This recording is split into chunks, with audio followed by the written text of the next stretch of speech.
বাংলার আবাস যোজনায় অযোগ্য ব্যক্তিদের বিরুদ্ধে কড়া পদক্ষেপ নিচ্ছে রাজ্য সরকার। তাদের একাধিক প্রকল্প থেকে নাম বাদ দিতে চলেছে। যারা এ বিষয়ে জানেন না তাদের অবগতির জন্য জানিয়ে দিই যে গতকাল জেলা দপ্তরের ওয়েবসাইটে বাংলার আবাস যোজনার লিস্ট প্রকাশিত হয়েছে। সেখানে যোগ্য, অযোগ্য, ওয়েটিং লিস্ট সমস্ত তথ্য দিয়ে লিস্ট প্রকাশ করা হয়েছে।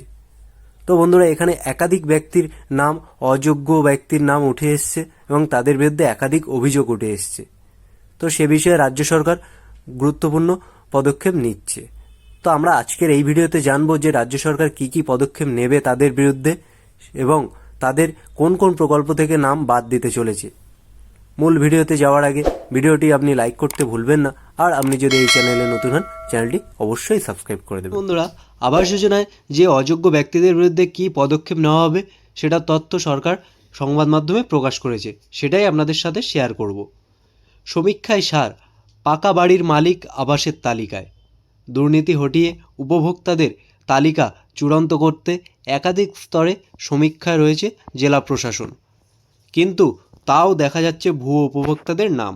দোতলা পাকা বাড়ি রয়েছে, চলছে তিনতলা নির্মাণের কাজ, তবুও আবাস যোজনায় প্রাপকদের খসড়া তালিকায় নাম রয়েছে বাড়ির মালিকের। অন্যদিকে পুরনো তালিকায় নাম থাকা সত্ত্বেও খসড়া তালিকায় উধাও দুস্থ প্রতিবন্ধী পরিবারের নাম।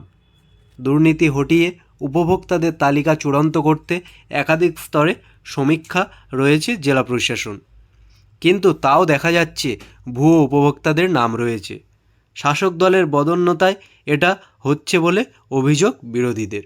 তাহলে বন্ধুরা, এর আগে আপনারাও জানেন যে একাধিক অভিযোগ উঠে এসছে এবং সেটা শাসক দলের বিরুদ্ধেই অভিযোগটা উঠে এসছে। ঘটনাটি ঘটেছে কাঁথি 3 ব্লকের দুরমুট গ্রাম পঞ্চায়েতের। ওই পঞ্চায়েত এলাকার বেতালিয়া গ্রামের পেল্লায় দোতলা পাকা বাড়ি রয়েছে জাবের আলী খানের। পেশায় ব্যবসায়ী ওই ব্যক্তির নাম রয়েছে আবাসের প্রাপকদের খসড়ার তালিকায়।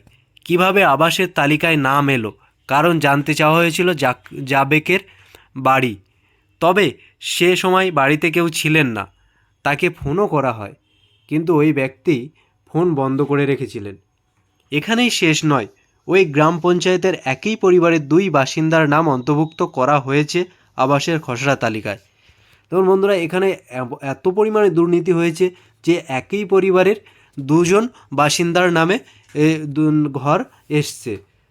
ভীমচরণ বর্মন, গান্ধারী বর্মন নামে স্বামী স্ত্রীর নামে লিস্টে নাম আছে।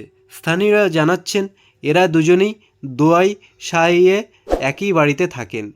এমন ঘটনা প্রকাশ্যে আসার পর শাসক দল এবং বিজেপি পরিচালিত গ্রাম পঞ্চায়েতকে কাঠগড়ায় তুলেছে বামেরা। এলাকার সিপিএম নেতা ঝাড়েশ্বর ব্রা বলেন, আবাস যোজনার নামে দুর্নীতি চলছে।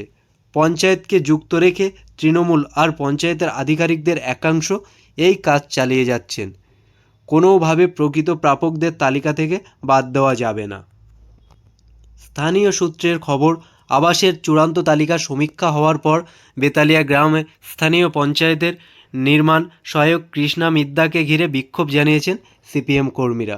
অভিযোগ, শাসক দলের এক কর্মীর মোটর বাইকে চেপে বাড়ি বাড়ি সমীক্ষা করতে গিয়েছিলেন ওই নির্মাণ সহায়ক। সে সময়ে বামেদের তরফে অভিযোগ করা হয়েছিল প্রশাসনিক আধিকারিকদের সঙ্গে রেখে আবাসের সমীক্ষা প্রভাবিত করেছে শাসক দল। পরে ওই গ্রামে আরও 1 দফা সমীক্ষা করেন জেলা প্রশাসনের আধিকারিকেরা, কিন্তু এর পরেও কী করে পাকা বাড়ির মালিকের নাম খসড়া তালিকায় এলো? কাঁথি 3-এর বিডিও দীপক বলেছেন, এরকম কোনো অভিযোগ আসেনি, তবে সংবাদ মাধ্যমের কাছে বিষয়টা জানার পর এদিনই খোঁজ নিয়ে দেখেছি। এদিকে পাকা বাড়ির মালিকেরা যখন উপভোক্তা তালিকায় ঠাঁই পাচ্ছেন, তখন আগের আবাসের তালিকায় নাম থাকা সত্ত্বেও খসড়া তালিকা থেকে বাদ গিয়েছে এক প্রতিবন্ধী পরিবারের। তাহলে বন্ধুরা, এর আগে আমাদের যে সার্ভে হয়েছিল সেখানে আবাস তালিকায় নাম অনেকেরই ছিল, সেই নাম পরে বাদ গেছে। তো দেখুন বন্ধুরা, মুখ ও বধির রোমা খাটুয়া নামে ওই মহিলা বলেছেন, ট্রিপলের নিচে স্বামী এবং মেয়েকে নিয়ে থাকতে হয়। আগের তালিকায় নাম ছিল, সমীক্ষা হয়েছে, কিন্তু খসড়া তালিকা থেকে নাম বাদ গিয়েছে। ওই প্রতিবন্ধী পরিবার পুনরায় তদন্তের দাবি জানিয়ে কাঁথি 3 বিডিওর কাছে লিখিত অভিযোগ জানিয়েছে। তবে যেভাবে দুর্নীতির অভিযোগ সামনে আসছে তাতে অভিযোগের আদৌ সুরাহা হবে কিনা তা নিয়ে দ্বন্দ্বে রয়েছেন ওই মহিলা। স্থানীয় তৃণমূল পঞ্চায়েত প্রধান কাঞ্চন মণ্ডল বলেছেন, আবাসের সমীক্ষায় পঞ্চায়েতের কোনো ভূমিকা ছিল না, তবে প্রকৃত প্রাপক যাতে কোনোভাবেই বাদ না যায় সে বিষয়ে পঞ্চায়েত গুরুত্ব দিয়ে দেখবে। তাহলে বন্ধুরা, এই ছিল আজকের আপডেট। দেখা হচ্ছে পরের ভিডিওতে। ভালো থাকবেন, সুস্থ থাকবেন, আর যদি ভিডিওটি ভালো লাগে অবশ্যই লাইক করে দেবেন। চ্যানেলে নতুন হলে সাবস্ক্রাইব করতে ভুলবেন না। ধন্যবাদ।